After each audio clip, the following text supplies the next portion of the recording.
Bonjour et bienvenue dans l'épisode 10 de la Bible en 365 jours. Aujourd'hui marque notre 10e jour de lecture et de méditation dans ce voyage spirituel.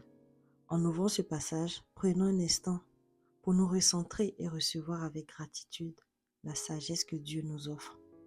Que cette parole soit un phare dans votre quotidien et une source de paix pour votre âme. Épisode 10. Dans cet épisode, nous ferons la lecture du livre de Genèse, donc du chapitre 37 au chapitre 40. Genèse 37. Jacob demeura dans le pays de Canaan, où avait séjourné son père. Voici la postérité de Jacob. Joseph, âgé de 17 ans, faisait paître le troupeau avec ses frères. Cet enfant était auprès des fils de Bila et des fils de Zilpa, femme de son père. Et Joseph rapportait à leur père leurs mauvais propos. Israël aimait Joseph plus que tous ses autres fils, parce qu'il avait eu dans sa vieillesse, et il lui fit une tunique de plusieurs couleurs. Ses frères virent que leur père l'aimait plus que tous, et il le prit en haine. Il ne pouvait lui parler avec amitié. Joseph eut un songe et il le raconta à ses frères qui le haïrent encore davantage. Il leur dit, « Écoutez donc ce songe que j'ai eu. Nous étions alliés des gerbes au milieu des champs, et voici, ma gerbe se leva et se tint debout, et vos gerbes l'entouraient et se prosternèrent devant elle. » Ses frères lui dirent, « Est-ce que tu régnerais sur nous? Est-ce que tu nous gouverneras? » Et il le haït encore davantage à cause de ses songes et à cause de ses paroles. Il eut encore un autre songe et il le raconta à ses frères. Il dit, « J'ai eu encore un songe, et voici le soleil, la lune et 11 étoiles se prosternaient devant moi. » Il le raconta à son père et à ses frères. Son père le réprimanda et lui dit, « Que signifie ce songe que tu as eu? Faut-il que nous venions, moi, ta mère et tes frères, nous prosterner en terre devant toi? » Ses frères eurent l'envie contre lui, mais son père garda le souvenir de ces choses. Les frères de Joseph étant allés à Sichem pour faire paître le troupeau de leur père, Israël dit à Joseph, « Tes frères ne font-ils pas paître le troupeau à Sichem? Viens, je veux t'envoyer vers eux. » Et il répondit, « Me voici. » Israël lui dit, « Va, je te prie, et vois si tes frères sont en bonne santé et si le troupeau est en bon état, et tu m'en reporteras des nouvelles. » Il envoya ainsi de la vallée d'Hébron, et Joseph alla à Sichem. Un homme le rencontra, comme il errait dans les champs. Il le questionna en disant, « Que cherches-tu? » Joseph répondit, « Je cherche mes frères. Dis-moi, je te prie, où ils font paître leur troupeau. » Et l'homme dit, « Ils sont partis d'ici, car je les ai entendus dire, allons à Dothan. » Joseph alla après ses frères et il les trouva à Dothan. Ils le virent de loin et, avant qu'il fût près d'eux, ils complotèrent de le faire mourir. Ils se dirent l'un à l'autre, « Voici le faiseur de songes qui arrive. Venez, maintenant tuons-le et jetons-le dans une des citernes. Nous dirons qu'une bête féroce l'a dévoré et nous verrons ce que deviendront ces songes. » Ruben entendit cela et il le délivra de leurs mains. Il dit, « Ne lui ôtons pas la vie. » Ruben leur dit, « Ne répandez point de sang, jetez-le dans cette citerne qui est au désert et ne mettez pas la main sur lui. » Il avait dessein de le délivrer de leurs mains pour le faire retourner vers son père. Lorsque Joseph fut arrivé auprès de ses frères, ils le dépouillèrent de sa tunique, de la tunique de plusieurs couleurs qu'il avait sur lui. Ils le prirent et le jetèrent dans la citerne. Cette citerne était vide, il n'y avait point d'eau. Ils s'assirent ensuite pour manger. Ayant levé les yeux, ils virent une caravane d'Ismaélites venant de Galade. Leurs chameaux étaient chargés d'aromates, de baume et de myrrhe qu'ils transportaient en Égypte. Alors Juda dit à ses frères, « Que gagnerons-nous à tuer notre frère et à cacher son sang? Venez, vendons-le aux Ismaélites et ne mettons pas la main sur lui, car il est notre frère, notre chair. » Et ses frères l'écoutèrent. Au passage des marchands madianites, ils tirèrent et firent remonter Joseph hors de la citerne, et ils le vendirent pour 20 cycles d'argent aux Ismaélites, qui l'emmenèrent en Égypte. Ruben revint à la citerne, et voici Joseph n'était plus dans la citerne. Il déchira ses vêtements, retourna vers ses frères et dit, « L'enfant n'y est plus, et moi, où irai-je » Il prit alors la tunique de Joseph et, ayant tué un bouc, ils plongèrent la tunique dans le sang. Ils envoyèrent à leur père la tunique de plusieurs couleurs en lui faisant dire, « Voici ce que nous avons trouvé, reconnais si c'est la tunique de ton fils ou non. » Jacob la reconnut et dit, « C'est la tunique de mon fils. Une bête féroce l'a dévoré. Joseph a été mis en pièces. » Et il déchira ses vêtements, il mit un sac sur ses reins et il porta longtemps le deuil de son fils. Tous ses fils et toutes ses filles vinrent pour le consoler, mais il ne voulut recevoir aucune consolation et disait, « C'est en pleurant que je descendrai vers mon fils au séjour des morts. » Et il pleurait son fils.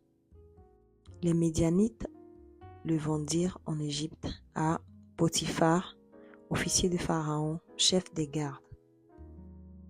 Genèse 38.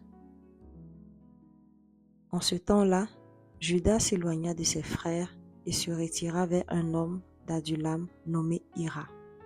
Là, Juda vit la fille d'un Cananéen nommé Shua.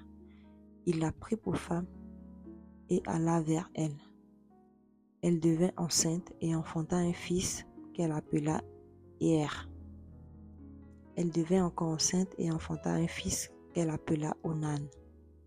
Elle enfanta de nouveau un fils qu'elle appela Sheila. Juda était à Zib quand elle l'enfanta. Juda prit pour Er, son premier-né, une femme nommée Tamar. Er, premier-né de Juda, était méchant aux yeux de l'Éternel, et l'Éternel le fit mourir. Alors Juda dit à Onan, « Va vers la femme de ton frère, prends-la comme beau-frère et suscite une postérité à ton frère. » Onan, sachant que cette postérité ne serait pas à lui, se souillait à terre lorsqu'il alla vers la femme de son frère, afin de ne pas donner de postérité à son frère. Ce qu'il faisait de plus à l'Éternel, qui lui fit aussi mourir. Alors Juda dit à Tamar, sa belle-fille, « Demeure veuve dans la maison de ton père, jusqu'à ce que Sheila, mon fils, soit grand. » Il parlait ainsi dans la crainte que Sheila ne mourût comme ses frères.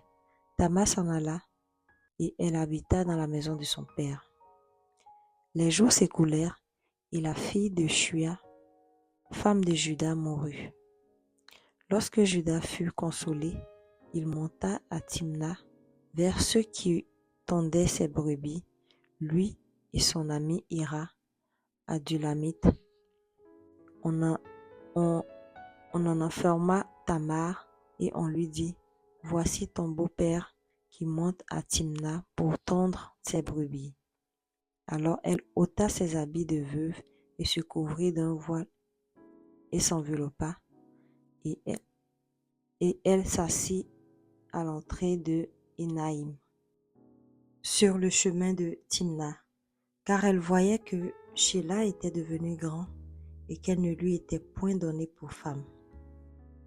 Juda la vit et l'a pris pour une prostituée parce qu'elle avait couvert son visage. Il l'aborda sur le chemin et dit, « Laisse-moi aller vers toi. » Car il ne connut pas que c'était sa belle-fille. Elle dit, « Que me donneras-tu pour venir vers moi ?» Il répondit, « Je t'enverrai un chevreau de mon troupeau. » Elle dit, « Me donneras-tu un gage jusqu'à ce que tu l'envoies ?» Il répondit, « Quel gage te donnerai-je » Elle dit, « Ton cachet, ton cordon et le bâton que tu as à la main. » Il les lui donna, puis il alla vers elle et elle devint enceinte de lui. Elle se leva et s'en alla, elle ôta son voile et remit ses habits de veuve. Judas envoya le chevreau par son ami l'Adulamite pour retirer le gage des mains de la femme, mais il ne la trouva point. Il interrogea les gens du lieu en disant, « Où est cette prostituée qui se tenait à Énaïm sur le chemin ?» Il répondit, « Il n'y a point eu ici de prostituée. » Il retourna auprès de Judas et dit, « Je ne l'ai pas trouvée. » Et même les gens du lieu ont dit, « Il n'y a point eu ici de prostituée. » Judas dit, « Qu'elle garde ce qu'elle a. Ne nous exposons pas au mépris. Voici, j'ai envoyé ce chevreau et tu ne l'as pas trouvé. » Environ 3 mois après, on vint dire à Judas, « Tamar, ta belle-fille, s'est prostituée, et même la voilà enceinte à la suite de sa prostitution. » Et Judas dit, « Faites-la sortir et qu'elle soit brûlée. » Comme on la menait dehors, elle fit dire à son beau-père, « C'est de l'homme à qui ces choses appartiennent que je suis enceinte. Reconnais, je te prie, à qui sont ce cachet, ces cordons et ce bâton. » Judas les reconnut et dit, « Elle est moins coupable que moi, puisque je ne l'ai pas donné à Sheila mon fils, et il ne l'a pas connu. Quand elle fut au moment d'accoucher, voici, il y avait 2 jumeaux dans son ventre. Et pendant l'accouchement, il y en a eu un qui présenta la main. La sage-femme l'a pris et y attacha un fil cramoisi en disant, « Celui-ci sort le premier. » Mais il retira la main et son frère sortit. La sage-femme dit, « Quelle brèche tu as faite ?» Et elle lui donna le nom de Péretz. Ensuite sortit son frère qui avait à la main le fil cramoisi et on lui donna le nom de Zérach. Genèse 39. On fit descendre Joseph en Égypte, et Potiphar, officier de Pharaon, chef des gardes égyptiens, l'acheta des Ismaélites qu'il y avait fait descendre. L'Éternel fut avec lui et la prospérité l'accompagna. Il habitait dans la maison de son maître, l'Égyptien. Son maître vit que l'Éternel était avec lui et que l'Éternel faisait prospérer entre ses mains tout ce qu'il entreprenait. Joseph trouva grâce aux yeux de son maître qui l'employa à son service, l'établit sur sa maison et lui confia tout ce qu'il possédait. Dès que Potiphar l'eut établi sur sa maison et sur tout ce qu'il possédait, l'Éternel bénit la maison de l'Égyptien à cause de Joseph, et la bénédiction de l'Éternel fut sur tout ce qui lui appartenait, soit à la maison, soit au champ. Il abandonna aux mains de Joseph tout ce qui lui appartenait, et il n'avait avec lui d'autre soin que celui de prendre sa nourriture. Or, Joseph était beau de taille et beau de figure. Après ces choses, il arriva que la femme de son maître porta les yeux sur Joseph et dit, « Couche avec moi. » Il refusa et dit à la femme de son maître, « Voici, mon maître ne prend avec moi connaissance de rien dans la maison, et il a remis entre mes mains tout ce qui lui appartient. Il n'est pas plus grand que moi dans cette maison, et il ne m'a rien interdit, excepté toi, parce que tu es sa femme. Comment ferais-je comment ferais-je un aussi grand mal et pécherais-je contre Dieu? Quoiqu'elle parlât tous les jours à Joseph, il refusa de coucher auprès d'elle, d'être avec elle. Un jour qu'il était entré dans la maison pour faire son ouvrage et qu'il n'y avait là aucun des gens de la maison, elle le saisit par son vêtement en disant « Couche avec moi ». Il lui laissa son vêtement dans la main et s'enfuit au dehors. Lorsqu'elle vit qu'il lui avait laissé son vêtement dans la main et qu'il s'était enfui dehors, elle appela les gens de la maison et leur dit « Voyez, il nous a emmené un Hébreu pour se jouer de nous. Cet homme est venu vers moi pour coucher avec moi, mais j'ai crié à haute voix. Et quand il a entendu que j'élevais la voix et que je criais, il a laissé son vêtement à côté de moi et s'est enfui dehors. » Et elle posa le vêtement de Joseph à côté d'elle jusqu'à ce que son maître rentrât à la maison. Alors elle lui parla ainsi. « L'esclave hébreu que tu nous as emmené est venu vers moi pour se jouer de moi. Et comme j'ai élevé la voix et que j'ai crié, il a laissé son vêtement à côté de moi et s'est enfui dehors. » Après avoir entendu les paroles de sa femme, qui lui disait « Voilà ce que m'a fait ton esclave », le maître de Joseph fut enflammé de colère. Il prit Joseph et le mit dans la prison dans le lieu où les prisonniers du roi étaient enfermés. Il fut là en prison. L'Éternel fut avec Joseph et il entendit sur lui sa bonté. Il le mit en faveur aux yeux du chef de la prison. Et le chef de la prison plaça sous sa surveillance tous les prisonniers qui étaient dans la prison, et rien ne s'y faisait que par lui. Le chef de la prison ne prenait aucune connaissance de ce que Joseph avait en main, parce que l'Éternel était avec lui, et l'Éternel donnait de la réussite à ce qu'il faisait. Genèse 40. Après ces choses, il arriva que les chansons et le panetier du roi égyptien offensèrent le maître, le roi d'Égypte.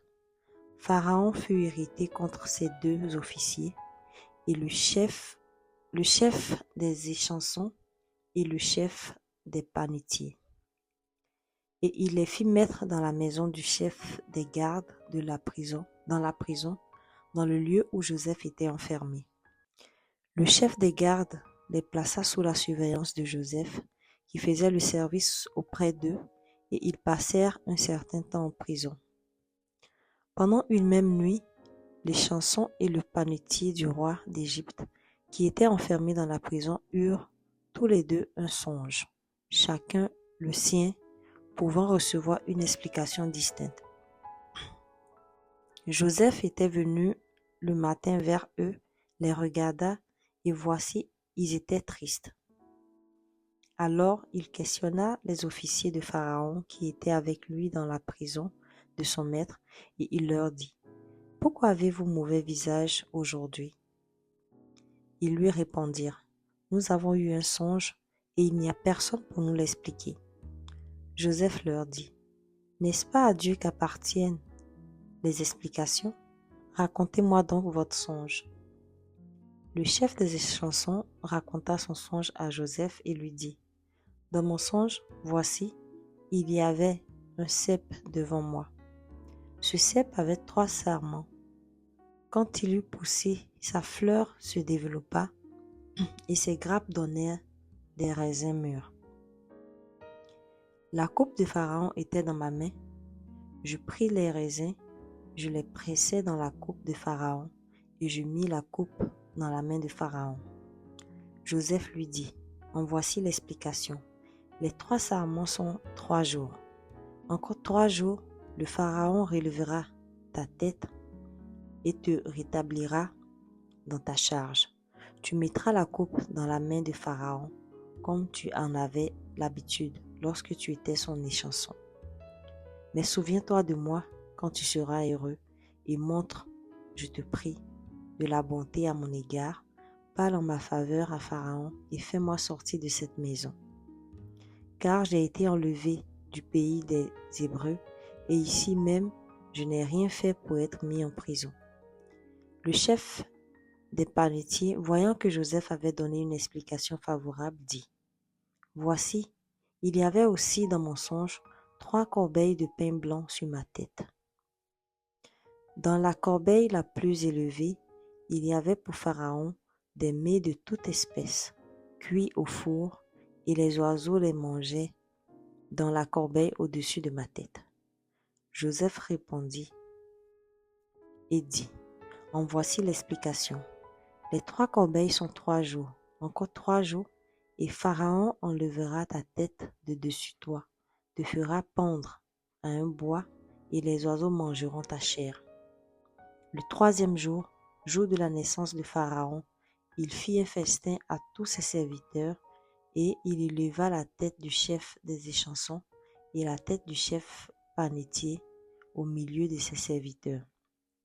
Il rétablit le chef des échansons dans sa charge d'échansons pour qu'il mît la coupe dans la main de Pharaon. Mais il fit pendre le chef des panetiers selon l'explication que Joseph leur avait donnée. Le chef des échansons ne pensa plus à Joseph, il l'oublia. Parole du Seigneur notre Dieu, nous rendons grâce à Dieu. Merci d'avoir écouté l'épisode 10 de la Bible en 365 jours. Nous espérons que ce passage a touché votre cœur et a renforcé votre foi. Chaque jour, pas à pas, nous avançons ensemble dans cette lecture de la Bible. Revenez demain pour une nouvelle réflexion et d'ici là, que la paix divine vous accompagne. Soyez bénis et à très bientôt. Bye!